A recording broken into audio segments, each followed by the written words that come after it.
Okay, so MHIF has had a strong year so far, so thank you for all of your assistance in sending patients to us. We have some notable milestones and first enrollments. First of all, Dr. Paul Saraja, who is the national PI for one of our early feasibility studies looking at patients with heart failure and implanting a left atrial shunt device. We had our first implant November 20th. Karen Meyer and Linnell Schneider were instrumental in getting that off the ground, so thank you very much. Dr. Carl Moody and team contributed a significant amount of patients for a device approval for patients with heart failure, of course, in the LVAD. So Sarah Dennis and Carrie Thomas, I don't think you're here, but thank you for your work, strong work there. So the interventional team continues to need your assistance in terms of recruitment. So we have ASAP with Dr. Manos Berlakis, and MINT trial with Dr. Jay Travers, who just walked in the room, and Science 90 with Dr. Nick Burke. So looking for your referrals there. There is information posted in the cath lab as well as the workrooms in the clinic. So if you want additional details, feel free to contact myself or any of those coordinators that you see there. So people that exercise together, stay together. So this is my plea for you to sign up either to volunteer, walk, or run for our February 9th 5K. MHIF is sponsoring that Valentine's 5K with Twin Cities in Motion. You can sign up on the website, or hopefully I'm not making this up, but on our website as well. So with that, I'll turn it over to Dr. Mike Miedema, who will give us a 2018 cardiovascular prevention update. Thanks, Lisa. Good morning.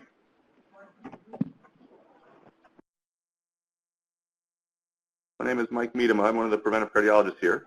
And I think pretty much every year since I started here in 2013, I've done a prevention update, kind of summarizing the new data in prevention for the year. And every year there's always new data, but I wouldn't say it's always game-changing data that leads to changes in how we take care of patients. I think this year it's different. I think the three topics we're going to mainly cover here today, aspirin, the cholesterol guidelines, and diabetes, I think these all have the potential to change how we take care of patients today. I think there's some new data that really is very relevant to patient care, so hopefully it'll be of some value. And then we're going to end with some new stuff on cardiovascular genetics as well. So for aspirin, in just the last 3 months, we have 3 large trials looking at the use of aspirin for primary prevention. So none of these are secondary prevention trials. These are all people without known cardiovascular disease.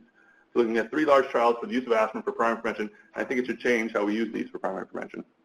So the first trial is the ASCEND trial. So it's just over 15,000 patients with type 2 diabetes and without known cardiovascular disease. So again, a primary prevention trial. Mean age was 63 years, 7.5 years of follow-up, so a very long study. It was simply 100 milligrams of aspirin versus placebo. And over that time, there was a benefit for taking aspirin for primary prevention, but it was quite small. You had a modest 12% reduction in the primary outcome of a serious cardiovascular event. So heart attack, stroke, cardiovascular death, or TIA. Those are the main outcomes they looked at. So it was beneficial, but it was a very small benefit. And if you look at the bleeding risk, it was substantially increased. You had a 29% increase in bleeding. Less than 1% overall absolute increase. So again, a very small increase in bleeding. We got a very small benefit. And so you're left in kind of this gray zone where there does seem to be a small benefit for aspirin in people with diabetes, but it's kind of negated by the bleeding risk, and they kind of cancel each other out. And so the second trial looked at aspirin for primary prevention in an older population. So simply to get in the trial, you had to be above age 70 without known cardiovascular disease. And again, 19,000 patients. These are all large, well-done studies. 100 milligrams of aspirin versus placebo, median follow-up of about 5 years. And over the 5 years, they really saw minimal benefit. This is looking at non-fatal MI, non-fatal stroke, and cardiovascular death. And it really didn't seem to prevent cardiovascular events the way that we initially thought it would. With a 5% reduction, which was not clinically significant. And if you look at the bleeding risk, it was substantially increased, more so than in the previous trial even. You had almost 2% absolute increase in major hemorrhage. These are not nosebleeds. These are bleeds that put you in the hospital in some way, shape, or form. And so a significant increase in bleeding with really minimal benefit.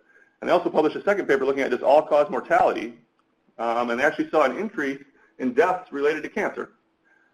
This was not what they expected at all. Typically, historically, aspirin has been associated with a decrease in incidence of cancer, mainly colorectal cancer. And so this is surprising. I don't think it necessarily confirms that aspirin increases the risk for cancer, but it probably confirms that it probably doesn't have much benefit in terms of reducing risk from cancer.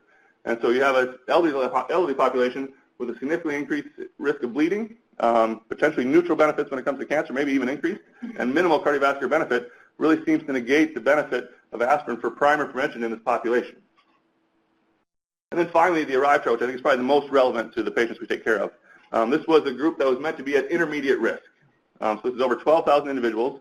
If you were a male, you had to be over age 55 and have 2 cardiovascular risk factors. If you're a female, you had to be above age 60 and have at least 3 cardiovascular risk factors. So what we presume to be an intermediate risk population, even potentially high risk.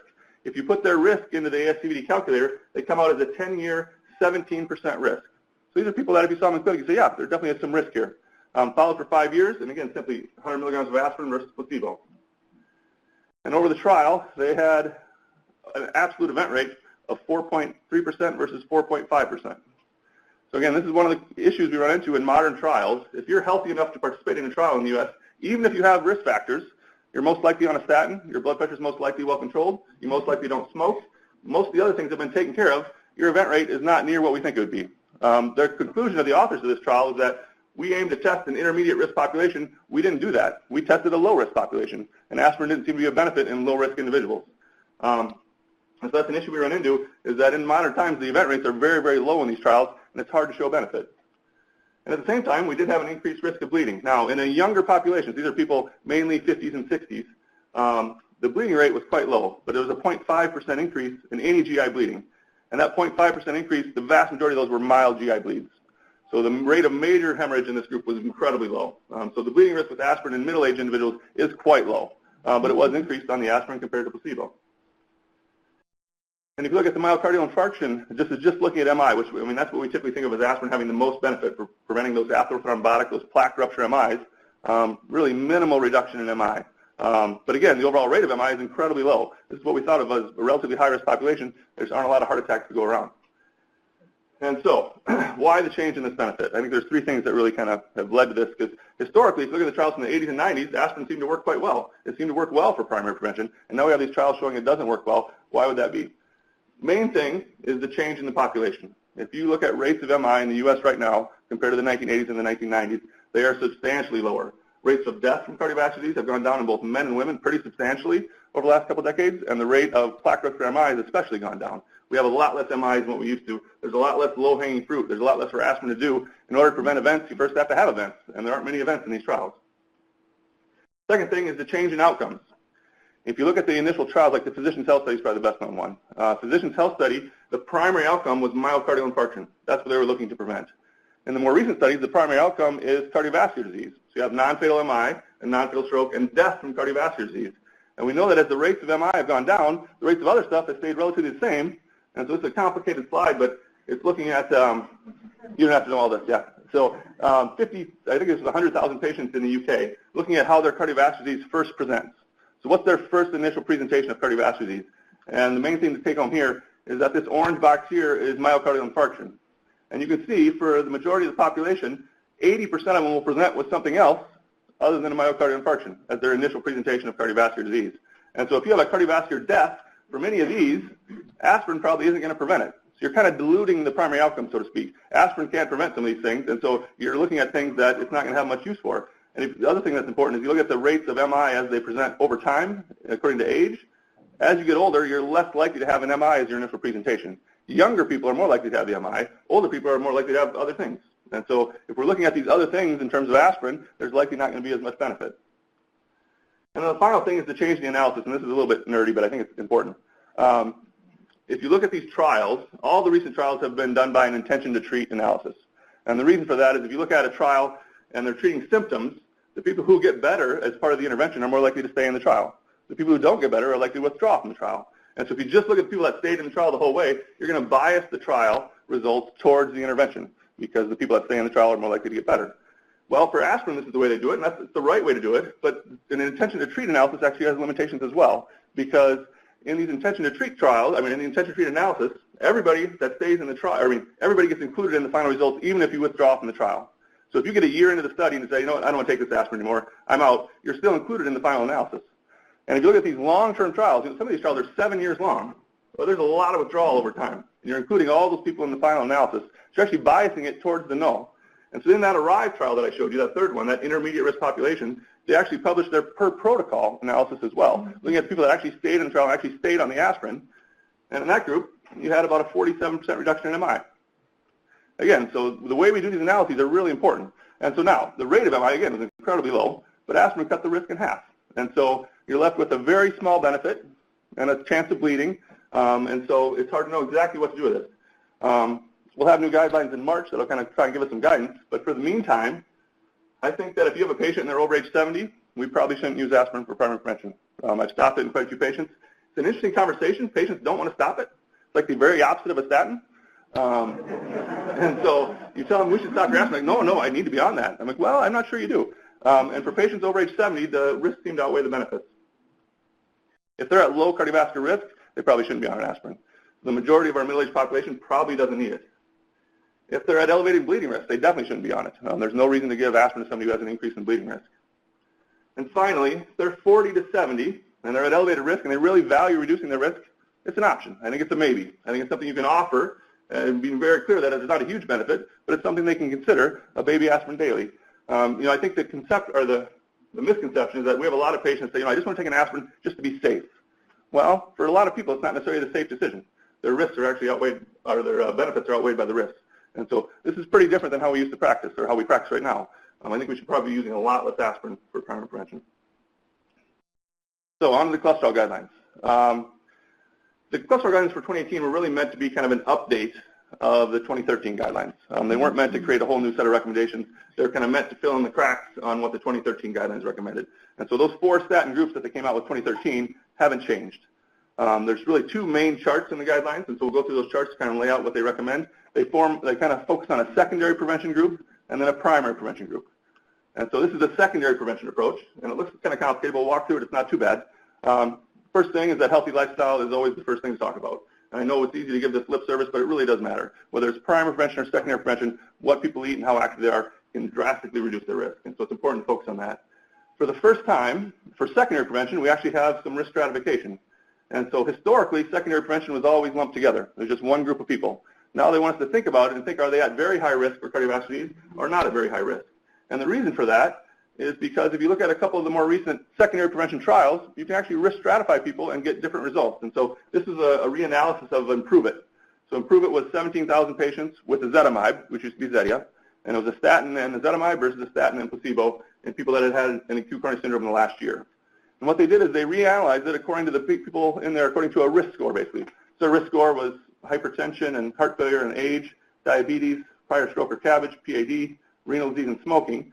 And so if you look at the people that had a score of 0 to 1, this was over 8,000 people in the trial. This was half the trial. And over that 7 years of follow-up, the ezetimibe really didn't do much good. It was a pretty minimal reduction. Again, people who are low risk didn't seem to have a much benefit from the ezetimibe. If you look at the people that had 3 of these or more, that was 25% of the trial, and they had a 6% absolute reduction. That's the group that's where all the benefit was. All the benefit was in 25% of the population. And so for secondary prevention, we maybe shouldn't just be lumping all these people together. We should try and figure out who's the high risk and who aren't the high risk. And so if you're not at high risk, and we'll get to what that means in a second, it's a relatively straightforward pathway.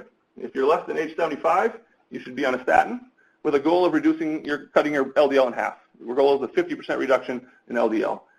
If you don't get there, you can consider ezetimibe. So they give that a class 2B, meaning it's kind of an option. You can have the option of setting a goal less than 70 and use ezetimibe, but it's not mandatory. This is a group that, again, isn't as likely to benefit from the medication. They're relatively low risk, and so you don't need to be as aggressive. The goal of these guidelines is to titrate our aggressiveness to their level of risk. And so the people that are higher risk are the people we want to treat more aggressively. And so for people above age 75, you get more options. They get more autonomy because they're older. And so basically, you can offer a high-intensity statin. It's a reasonable thing to do. Probably nothing more beyond that. You can consider ezetimibe, but for most of these people, you can just probably do the high-intensity statin. Now, for the very high risk, what constitutes that? And so this is a little bit complicated. I wish they would have made it a little simpler. But basically, they want you to have had a major atherosclerotic cardiovascular event. So recent acute coronary syndrome, an MI, a stroke, or symptomatic PAD. So a carotid endarterectomy doesn't count. Having, asymptomatic PAD doesn't count. They want you to have a major cardiovascular event. If you have had 2 of these, you're considered very high risk. If you've had 1 of these and you have a couple of these, then you get into that very high risk as well. So other things that increase your risk, basically. So diabetes and hypertension, smoking, the things we usually think of, an LDL that's still above 100, congestive heart failure, age above 65, all these things that we consider to elevate risk are counted in here. And so if you've had a major event and a couple of these, then you're also at very high risk. And that's a group that we want to be more aggressive with. And that's what the guidelines lay out. So they should be on a high-intensity statin for sure. And then we set a more aggressive goal of having an LDL less than 70. And so if you don't get to that goal with the statin, you should really think about ezetimibe. And if you don't get to that goal with the statin and ezetimibe, then you should think about the PCSK9 inhibitor. And they do lay out that the trials were done adding a PCSK9 to the statin. They said that's randomized trial evidence supported, but it's not necessarily cost effective. They'd really rather have you go to the ezetimibe first. It's generic, it's cheap, it's safe. It's probably better to try that first and then go to the PCSK9 next. So again, a relatively straightforward pathway of statin, then ezetimibe, then PCSK9 inhibitor with a goal LDL of less than 70 in these high-risk individuals. So for the primary prevention population, it gets a little more complicated. But again, it's relatively straightforward. It's relatively intuitive. So the first thing to do is consider if they have a couple of conditions that kind of make them targets for treatment immediately. And that's one would be FH. So if they have an LDL above 190, they or potentially have familial hypercholesterolemia, that group should be treated. You don't need any risk assessment. You don't need to calculate their 10-year risk. You don't need to think about anything else. They should be on a statin, ideally a high-intensity statin. And for this group, they do set a goal LDL of less than 100. So that same statin, ezetimibe, PCSK9 kind of sequence with a goal of getting them less than 100. If they have type 2 diabetes, again, no risk assessment is needed. They should be on at least a moderate intensity statin.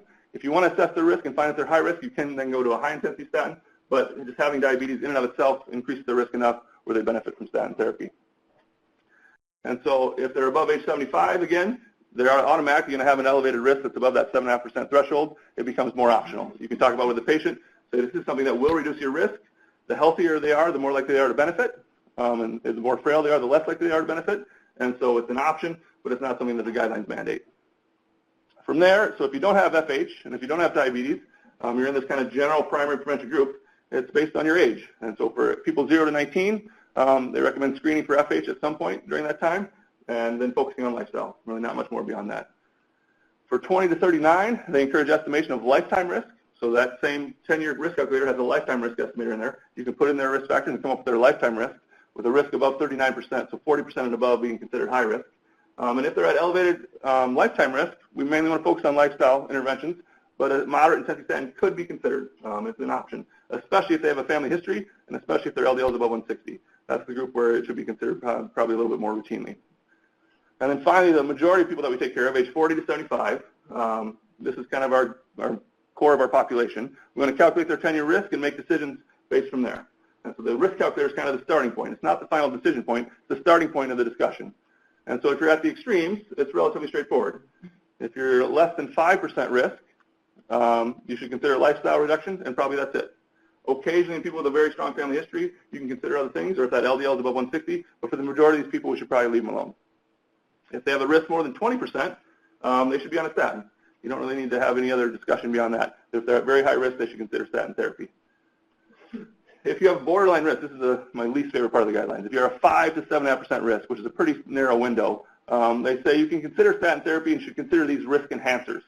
So if they have a family history, or if their LDL is above 160, they have metabolic syndrome or conditions specific to women like preeclampsia, history of preeclampsia, or premature menopause, inflammatory diseases, all these things help increase the risk a little bit. That should nudge you a little bit more to consider the statin. And if they've had some of these tests, they say in selected individuals if measured, meaning they don't recommend checking them. But if you have checked them, then you can maybe think about it. And so a CRP above 2 and an LPA and an ABI, those are abnormal, again, should maybe nudge you to thinking about taking a statin. And then for the intermediate risk group, which again, this is the majority of our population, so 7.5 to 20%, they say you should recommend at least moderate intensity statin therapy. And then a new part of the guidelines is that if you're unsure about what to do, you should get a calcium score. And so the strongest recommendation you can give something that doesn't have a randomized trial is a 2A recommendation, and they gave this a 2A recommendation. And so we're trying to incorporate this into the risk assessment pathway, where if you're not sure what to do, you should get a calcium score. And if your calcium score is 0, it's reasonable to defer statin therapy. If your score is 199, you should think about it, especially if they're a little bit older. And if their score is above 100, that's a group you probably want to treat with statin therapy. And so I think this gives hopefully some validity to the way Terry and Tom and I have been practicing for the last 5 years, because this has been our basic approach. We assess risk, and if people are uncertain, we offer the calcium score as an option. And I think that's probably the right way to go about it. The decision to incorporate this into the guidelines came from a paper in JACC in 2015 that we really looked at, if we were going to use calcium scoring in the context of the guidelines, how should we best use it? It laid out pretty clearly. If you look at, this is their risk category kind of with that risk calculator. So 7.5 to 10%, 10 to 15, 15 to 20, and above 20. You can see in a lot of these people, there's a calcium score of 0. There's a lot of people whose risk isn't near what we're telling them it is. They're much, much lower than what we're telling them. And if you look at, so this is their predicted event rate over time. Look at their actual event rate over time. The only way you got above that 7.5% threshold was if you had a calcium score of more than 100. Everybody else was much, much lower than what we were telling them. And so I think, historically, calcium scoring has always been about screening. Should we screen with calcium scoring? And that is a buzzword that gets a lot of negative attention. If screening means we should just do it randomly and everybody should get one. This isn't what we're talking about here for this. This is a tool to guide decision making. These are people who are unsure about the risk, and we have a way to help better define the risk and personalize the risk. And so to not offer it, I think, is inappropriate. I think we at least offer it. It's not mandatory by any means, but for patients that aren't quite sure what to do, it really can help kind of guide our treatment decisions. And so Phil Greenland and Mike Blah and a couple of people, they wrote this prior to the guidelines. They said, at this point, the data really supports using calcium scoring in these intermediate risk people. They included that borderline risk group, which I agree with as well. If you're 5 to 20% risk and you're not sure what to do, a calcium score makes a ton of sense. And so a few other considerations. Monitoring for response. So when they took away the LDL goals in the 2013 guidelines, there was a lot of thought, well, we don't even need to check cholesterol anymore. And the guidelines are very clear that that's not the case. They want you to monitor for response to help with adherence and just to see not everybody responds to a statin. And so they recommend at least yearly cholesterol checks in people who are on statin therapy. They gave that a class 1 recommendation. They recommended non-fasting lipid panels for our routine lipid checks. So this is an important thing. We have a lot of people that come in fasting or they're worried that they're not fasting, and there's just a lot of stress that gets caused by needing a fasting lipid panel. For routine screening, you don't need to be fasting. Your LDL minimally changes if you're not fasting. Your HDL minimally changes. Your total cholesterol minimally changes. Your triglycerides change a little bit, but not in any way that's probably going to change treatment decisions. And so for routine lipid panels, these patients don't need to be fasting. And then they review very clearly, despite the public perception, that there is excellent evidence for statin safety.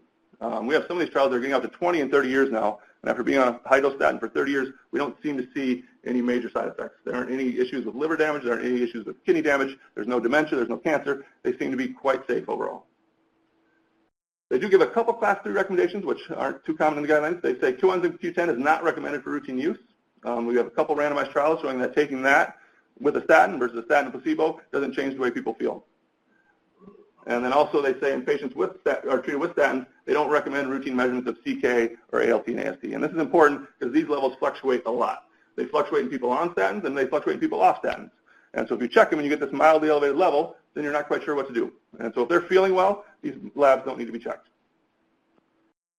So if I were to break it down very simply, I think in summary, if you have clinical cardiovascular disease, you should be on a high-intensity statin. The goal LDL is less than 70, and if you're at very high risk, you should go to the ezetimibe and then the PCSK9 inhibitor next.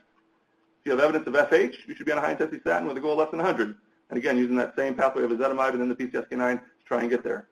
If you have diabetes, you should be on a moderate intensity statin, and you consider high intensity if they're at high risk. And if you're a primary prevention, I lump those two categories together. And above 5%, I would say you should be on a moderate intensity statin, high intensity if you're at high risk, and if you're unsure about what to do, you should get a calcium score. So a relatively straightforward way to think about this. Now, of course, things never stay straightforward. And so at the same conference where these guidelines were released, we have another trial with another lipid-modifying agent. And so this is it's a fancy fish oil, basically, is the way I'd say it. So this is EPA, which is probably the healthiest of the omega-3 fatty acids in fish oil, but this is concentrated EPA. So this is, again, fish oil on steroids. And so this is a trial looking at 8,000 patients. You had to have cardiovascular disease to get in the trial or have type 2 diabetes and other risk factors. So it's a relatively high-risk group. Followed for 5 years. They were all on a statin. Your LDL had to be less than 100 going into the trial, and you had to have elevated triglycerides. I think they initially started at 155 and then dropped it to 135. So 135 to 499. So kind of moderately elevated triglycerides with cardiovascular disease for most of these patients. And they saw a pretty significant benefit. If you look at the absolute risk reduction, you had a 4.8% absolute risk reduction over the 5 years of the trial. That's a lot bigger than what we're seeing in a lot of these other trials. So this is a pretty substantial benefit over time. And so this is something we should think about in our patients. It's expensive at this point, but for people that have elevated triglycerides, it seems like a reasonable option. So if I were to add the caveat in there, I'd say we got to consider the CEPA if they have elevated triglycerides and they have known cardiovascular disease. Again, these came out kind of after the guidelines, so they aren't incorporated into the current guidelines. So on to diabetes, and this is an interesting topic. I think historically in the last 20 years, really cardiologists have kind of gotten out of the game when it comes to treating diabetes, and there's several reasons for that. There's been several calls over the past year for cardiologists to get kind of back in the game, and I think they're probably right. This is something we need to pay more attention to than what we have in the past, and there's good reason for it, as we'll see. So if you look at the prevalence of diabetes in the U.S., 12% of the U.S. population that are adults are also diabetic at this point. There's significant heterogeneity across race and gender and geography. And currently, we're at a point where 95% of all diabetes is type 2 diabetes. So this is a disease of lifestyle. This is a lifestyle issue across the U.S. And probably the most disturbing fact out of this whole thing is that 34%, which is 81 million U.S. adults, have prediabetes. 1/3 of our country is pre-diabetic at this point. And so this is an epidemic by definition, and it's not going to get any better anytime real soon. And so this is something we need to pay attention to. Clearly a major risk factor for cardiovascular disease. There's a paper in New England Journal in 1998 that showed that people with diabetes have the same risk for a heart attack as people with known coronary heart disease. That's where that risk equivalent came from. Diabetes is a risk equivalent. Well, that's probably not the case anymore. One of the themes in prevention, I think, over the last couple of years is how duration of exposure matters. And so these newly type 2 diabetic individuals, are not at super high risk. It's the same thing when a woman becomes menopausal and her LDL goes way up. That's very different than having FH your whole life. And so for type 2 diabetes in the U.S., the rates of MI and stroke have all gone down pretty dramatically over the last couple of decades. It's not a risk equivalent for cardiovascular disease, but it's still a high-risk situation, so it's still worth paying attention to. And we know very clearly, it's a disease that's largely influenced by lifestyle, by diet and exercise, and so that's one of the best ways to treat it. The best dietary study that we have, even though it has a few controversies, is PREDIMED, which is basically this Mediterranean-style diet for primary prevention, and they had about a 30% reduction in their outcome of cardiovascular events over the 5 years of the study. Over half these people that in the trial had diabetes, and so there's a large portion of this trial that had diabetes, and the benefit didn't differ by diabetes status. And so for individuals who have type 2 diabetes, a Mediterranean-style diet, the type of diet we recommend for most cardiovascular prevention, is very appropriate and can be very effective. And lifestyle factors in general are very influential. This is just a paper from Jack this year, looking at the number of different lifestyle factors and how they affect risk for cardiovascular events and cardiovascular mortality in people with diabetes. And so this is not smoking and a healthy diet and physical activity and moderate alcohol intake. And as you add those, they're very additive to each other, and your risk of having a cardiovascular event or cardiovascular mortality goes down pretty dramatically. Now, this is observational data. There's almost certainly some confounding here, but even if half of this is confounding, which would be a lot, you still have a pretty substantial benefit from these lifestyle interventions. The healthier people eat, and the more active they are, really does influence the risk of cardiovascular events in people with diabetes. So if you look at the initial data for how we treated diabetes, there was evidence of benefit. And so the UK PDS is probably the most famous study, and it was a trial looking at conventional therapy, which at the time was lifestyle modification, versus intensive therapy, which was insulin, versus metformin.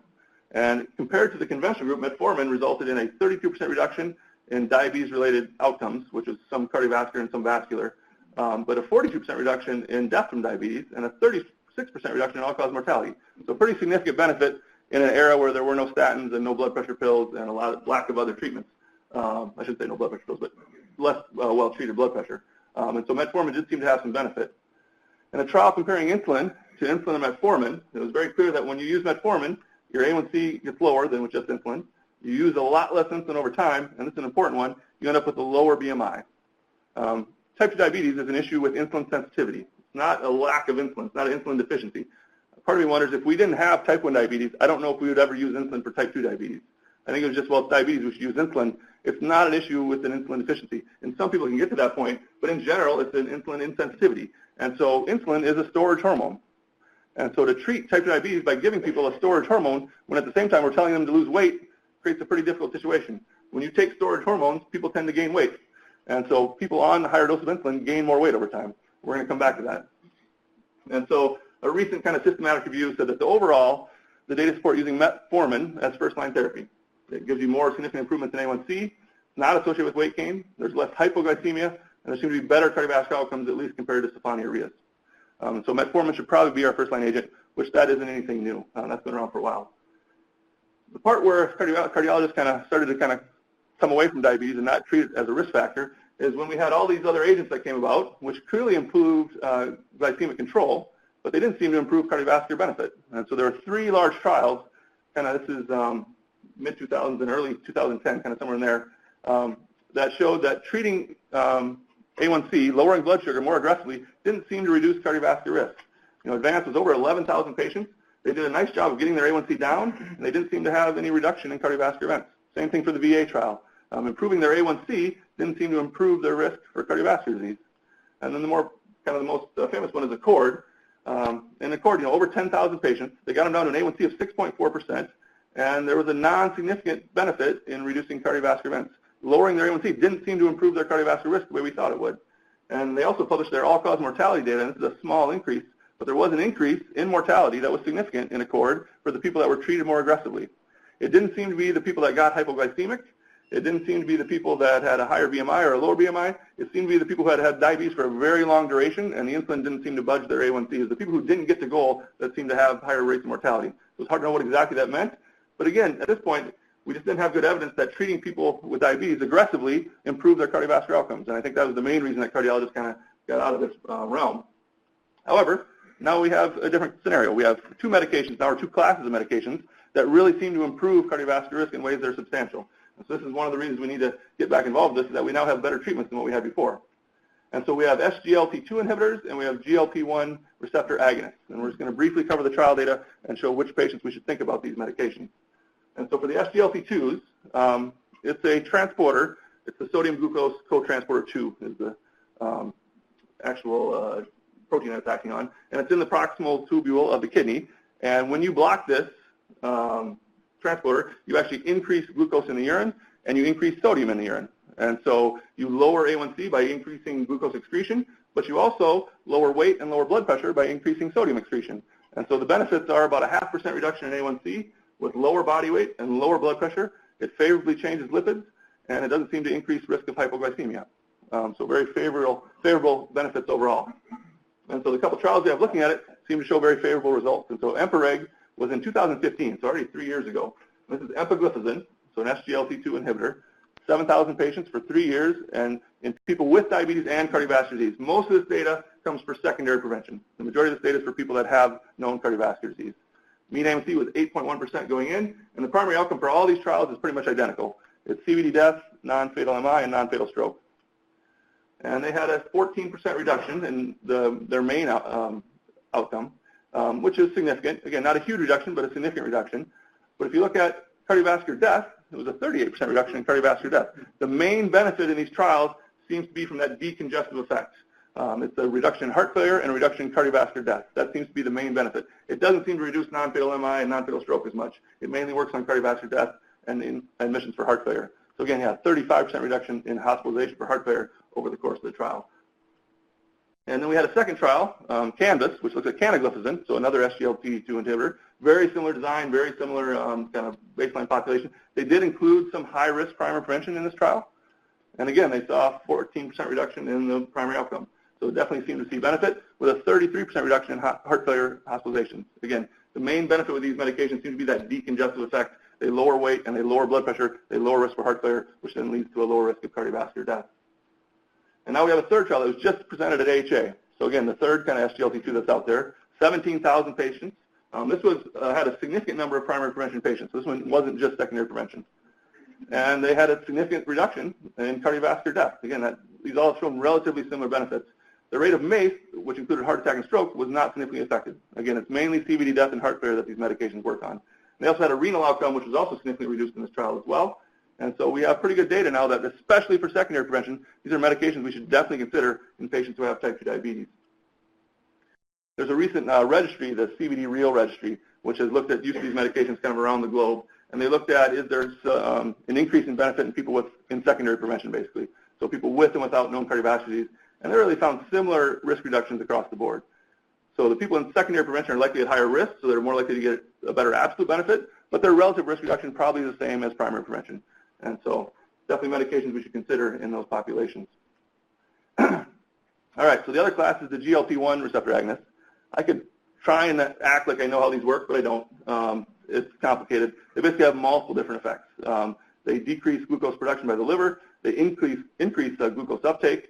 And they also work to decrease gastric emptying, which results in weight loss, but can cause some GI side effects. And then they seem to have beneficial effects on the heart, mainly through a decrease in inflammation and oxidative stress. So a multitude of effects that ends up with a reduction in A1C, as well as weight loss and decreased blood pressure. LDL goes down a little bit and decreased inflammation. They do come with a risk of GI side effects, and these are all at this point injectables. These are injectable medications. And so Liraglutide is a once-daily injection. Very similar trial design to those other trials, 9,000 patients, 3.8 years of follow-up, primary and secondary prevention, and they basically saw that same reduction, about a 17 or 13% reduction in their primary outcome, so less heart attacks and less strokes and less cardiovascular death. The main benefit of these medications seems to be through an atherosclerotic process. So it mainly reduces heart attack and stroke. Death from CVD was significantly reduced, but it was a pretty small reduction, and hospitalizations for heart failure were not changed. So again, these have a very different mechanism of action than the other class, and so it really seems to be this more anti-atherosclerotic process. Semaglutide is a once-weekly injection, so again, another GLP-1 agonist, very similar trial design, and they had a more significant reduction. They had a 26% reduction in their primary outcome, which mainly was mediated through non-fatal MI and non-fatal stroke. Again, a little different mechanism of action. They did have more GI side effects, but a pretty significant reduction in rates of cardiovascular events, mainly in a secondary prevention population again. And so just recently, the ACC kind of put out a pathway for where we should think about these medications, and it's relatively straightforward. It's not too complicated. It's basically, if you have type 2 diabetes and established cardiovascular disease, and you don't have end-stage renal disease or are pregnant or worried about becoming pregnant, you should think about one of these two medications. They didn't give a preferential kind of choice of which one we should use. They said you consider one or the other. There's a couple trials that have used them in combination. They seem to be safe in combination. And so these are medications we should think about. Are they medications we should prescribe? I'm not sure. I currently do the SGLT2s. The Epigraphs is a 10 milligram once-a-day pill. It's relatively straightforward. Because there's glucose in the urine, there's an increased risk for fungal mycotic infections. That should be clearly described to the patient. With treatment, those should be relatively treatable, but it doesn't come with a lot of major increase in risk. The GLP-1s are injections. There's a little bit more risk of side effects. I've tended to say you should talk to your endocrinologist about one of these medications. I've tended not to prescribe those. I think we have the option at this point. Either way, this is something we should be aware of. If we have a patient with heart failure and type 2 diabetes, they should be on an SGLT2 inhibitor. I don't think there's any doubt about that. And so we need to be aware of these outcomes. We need to be aware of these benefits when you consider these medications more often in our clinical practice. So we're going to wrap up with a little bit of cardiovascular genetics. And this is something where it feels like it's kind of been brewing for a long time and not much had really changed. Most of the initial data I was always looking for kind of single genes, looking for this magical gene that's going to tell us when somebody's going to have a heart attack and when somebody isn't. And those kind of flamed out pretty quickly. The more recent data has really come from this polygenic risk score. And I think it's very similar to Framingham. You know, the take-home of Framingham is that cardiovascular disease is a multifactorial process. Well, from a genetic standpoint, increasing cardiovascular risk is probably a polygenic process. It's a multigenetic process. And so these polygenic risk scores try and look at multiple different genes to try and give a summary of somebody's cardiovascular risk. And the data is getting more interesting all the time. I don't think they're ready for prime time yet, but probably in the future, we're going to have these available to us, and patients are definitely going to be interested in them. And so a couple of trials that have come out recently, and a couple of papers, Sekatarian and Amit Kara, the two guys that have really driven this. They've done a lot of cool work in this area. They've had a lot of popular papers. Their first one, this is less clinically useful, but I think it's important to communicate to our patients. This looked at how genetics and lifestyle interact. So they had several cohorts with very large databases, and they simply looked at your genetic risk for cardiovascular disease and then how your lifestyle impacted your genetic risk. And what they found is that if you're at high genetic risk, your lifestyle matters a lot. The people who have a poor lifestyle tend to be at very high risk. The people who have a favorable lifestyle can cut their genetic risk in half. And so we have a lot of patients say, oh, it's in the genes, there's nothing I can do about it. That's not true. How you take care of yourself impacts your genetic risk pretty substantially. And they saw that same relationship pretty much across the board. Your lifestyle can cut your genetic risk in half with a healthy diet, exercise, and not smoking. More recently, they published a paper looking at genetic mutations for FH and for lipids. And what they found is that in most populations that have an LDL, in most populations, about 5% of people have an LDL above 190. So in that category where we consider FH, overall, about 2% of those people, or not 2% of the whole population, will have an actual mutation that is indicative of FH. So some people have an LDL above 90, but they don't have that mutation. And if they looked at risk over time, it was interesting. For the people that have that mutation, their risk was double and triple what the people who don't have the mutation. And what this comes down to, again, is probably duration of exposure. And so if we have a 50-year-old female and they recently became menopausal and their LDL shoots up to 195, that is not the same level of risk as somebody who's had that level for 20 or 30 years. Duration of exposure really matters. So the longer you have the elevation, it really matters. Somebody with an LDL that's mildly elevated since age 10 has a lot higher risk than somebody with a markedly elevated LDL that started at age 55. Duration of exposure really matters. And now, this is that polygenic risk score that they're working on, or one of the versions. There's a couple other versions out there. And basically, in terms of how potent it is, it's better than most of our traditional risk factors, and it improves when we add it to traditional risk factors. And so this is the increase in the C index, how predictive these basic risk factors are. And most of them are pretty similar. When you add this genetic risk score, you get a substantial increase in risk. And when you add all of them together, you get up to a predictive capacity that's modest, I would say. It's not fantastic by any means. This isn't a crystal ball, but it does help kind of assess people's risk. And so for individuals in their 20s and 30s who have a terrible family history, calcium scoring isn't as much utility. You're very unlikely to find any plaque in those people. This genetic risk score could potentially help guide them as far as what level of risk they are. It's not ready for prime time. I don't know if you saw or if you heard Phil Greenland when he talked. He said it's maybe getting a little overblown, and I would agree with that. It's always sounded exciting to have a genetic test that's going to tell us if we have heart disease or not. That being said, it does carry some value, I think, and we're going to have to be on the forefront of this because I think people are going to be interested in it. So in summary, aspirin for primary prevention probably should not be routinely used. We can consider it in select high-risk patients, and we should probably generally avoid it in our elderly patients. This is different than how we currently practice, I think. For cholesterol, it's statin, and then ezetimibe, and then a PCSK9 for people at high risk, and CAC scoring for people where you aren't quite certain about their risk. For diabetes, we need to consider these SGLT2s or the GLP-1s in people who have type 2 diabetes and are at high cardiovascular risk, mainly in secondary prevention. And polygenic risk scores aren't quite ready yet, but they're coming, and we should be aware because I think we're going to have patients asking about them. So this is where I was last Monday morning in Breckenridge, which you'd think I'd want to be back there, but when you give ground rounds, you can't get high altitude sickness. When you go up here, you can. And so I'm glad that I'm not there anymore. It's a little bit rough. So we have some time for questions. Thanks.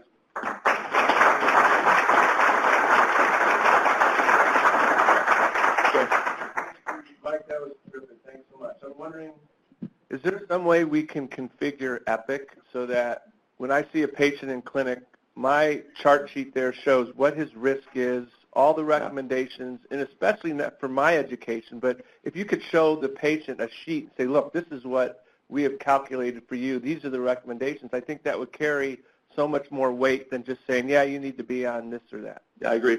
So if you in your note you hit .risk, it'll put in your 10-year risk right now in Epic. It's not the most perfect process. Doing it in Epic is always complicated. It never goes as smoothly. We put in right when the 2013 guidelines came in, we put in a request to get the risk calculator in there, and it's in there. It's just not, it doesn't flow very well with patient care, and so we should do a better job of that. I agree. I think we should have, this can be relatively cookbook, so to speak, at least as a starting point, at least to start the discussion, and so we should work on a way to streamline that. And which risk is that, Mike? So it's your 10-year CVD risk, so it's the pooled course equation. There's the app is easier. I tend to use the app more than I do it in Epic. And so it's your 10-year risk for a heart attack or stroke or cardiovascular death. The pooled course equation, yeah.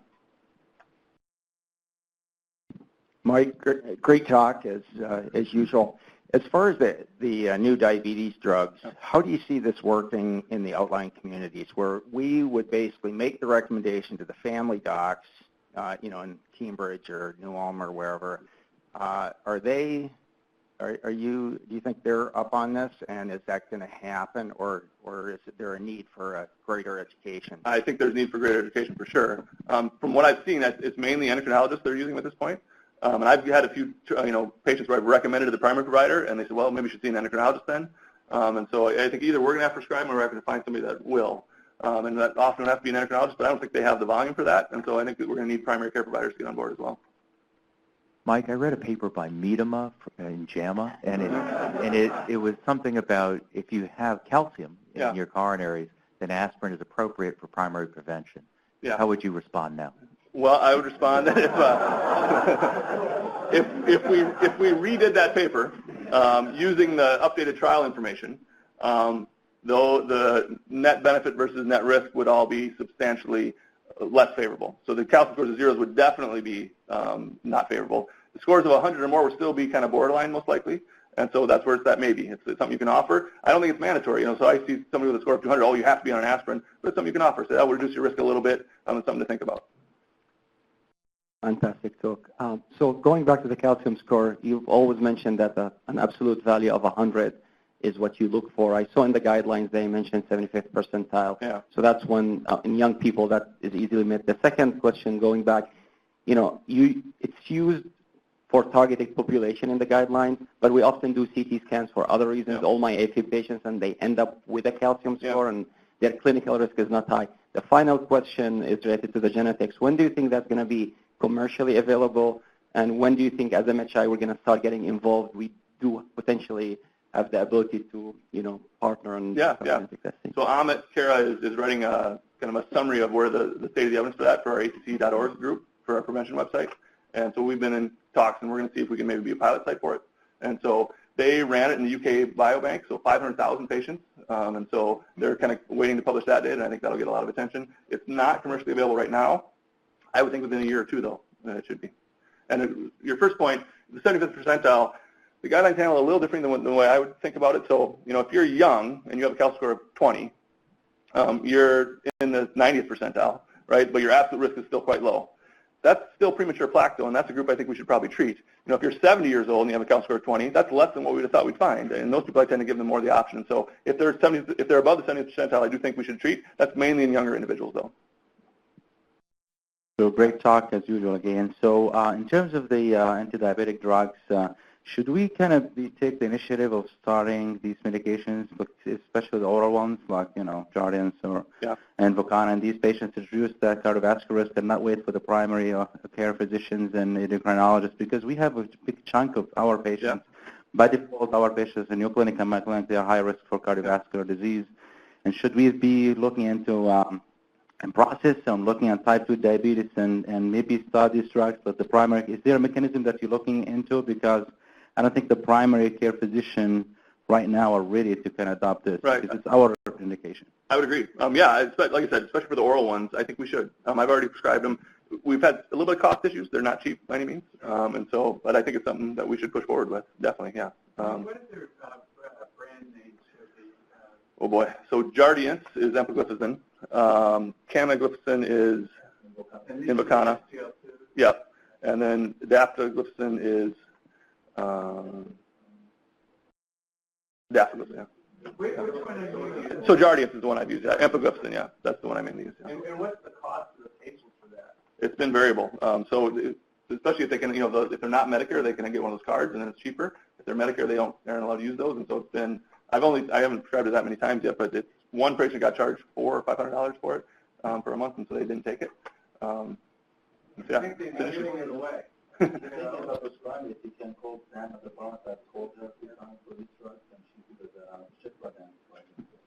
Mike, Sam's nodding back there like, oh, great. No, on the risk inhibitor, on the risk scale, yeah. you can type into .risk yeah. and get a number. That number is an inflated number by today's standards, right? So it depends which population you apply it to. So if you apply it to people with chronic inflammatory diseases or HIV or very poor socioeconomic status, it's about right to a little bit under-predicting. If you apply it to most modern Midwestern populations, it over-predicts risk by quite a bit. Yeah. By quite a bit. Yeah. Yeah. So how does that influence risk? So how do we use, should we start to well, what we should do is we have 800,000 patients in Alina, and we have almost 10 years of follow-up of EPIC. We should have our own risk calculator. That's really hard to do, unfortunately. And it's oh, here comes Dr. Bradley.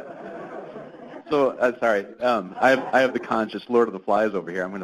I'm jumping in. So anytime there's a genetic score, I'm always challenged by how to apply that when you've got a common phenotype.